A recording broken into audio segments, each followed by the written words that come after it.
ഇടയ്ക്ക് വെച്ച് കുറേ തിരക്കുകളൊന്നും തിരക്കിനിടയിൽ ഒരു കാര്യം ചെയ്യാൻ മറന്നുപോയി. സമയം കണ്ട 5 മണി ആയി. ഒരു കാര്യം ചെയ്യാൻ മറന്നുപോയി, ഫുഡ് കഴിക്കാൻ മറന്നുപോയി.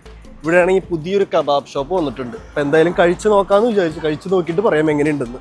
കുറേ നേരം ഭക്ഷണം കഴിക്കാണ്ട് ഇരുന്നപ്പോൾ ഒന്നും തോന്നിയില്ല. പക്ഷെ ഇരുന്ന് ഭക്ഷണം കഴിക്കുമ്പോൾ കിട്ടുന്നൊരു സുഖമുണ്ട്. അതൊരു പ്രത്യേക സുഖം. ആ സുഖത്തിലാണ് ഞാനിപ്പോൾ ഇരിക്കുന്നത്. ഞാൻ സമയം പോയത് അറിഞ്ഞില്ല. അത് എങ്ങനെയാണെന്നൊരു പിടി കിട്ടണില്ല.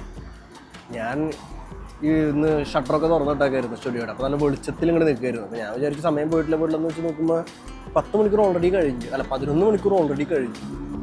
ഞാൻ ആകപ്പാടെന്ന് കഴിച്ചതെന്ന് പറയുന്നത് 2 യോഗട്ടം കണ്ട. പക്ഷേ കുറച്ച് എന്തോ വയറിനൊരു പക്ഷേ അപ്പം നോക്കിയപ്പോൾ സമയം 5 മണി. ഞാൻ പേടിച്ചു പോയി. എൻ്റെ ഇടയിൽ ഓരോ ടീമുകളൊക്കെ പോകണ്ടായിരുന്നു. അപ്പം ഞാൻ ശ്രദ്ധിച്ചില്ല, ഞാനൊന്നും അറിയണില്ല. എന്തോ ഭയങ്കര കെയർലെസ് ആയിരുന്നു എന്ന് തോന്നുന്നു. പഠിത്തത്തിൻ്റെ ആകാം, പഠിക്കാത്തതിൻ്റെ ആകാം. ഞാൻ കുറേ നേരം ഉറങ്ങി, ഒരു 3 മണിക്കൂറോളം ഉറങ്ങി. ഇപ്പം എന്തായാലും കഴിക്കട്ടെ. കബാബ് കുഴപ്പമില്ല, നമ്മൾ സ്ഥിരം പോകുന്നവർക്ക് അത്രയും ഇല്ല. നമ്മളെന്തായാലും ഇനി പഴയ സ്ഥലത്തേക്ക് തന്നെ പോകണം. ഇതിന് അത്രയും ഗുമ്മ് പോരാ. അപ്പം അത്രയൊക്കെ ഉള്ളൂ. കഴിച്ചിട്ട് ഞാൻ എത്ര വേഗം തിരിച്ചോട്ടെ. 6 മണിക്ക് കഴിയും. 1 മണിക്കൂറും കൂടി ഉള്ളൂ.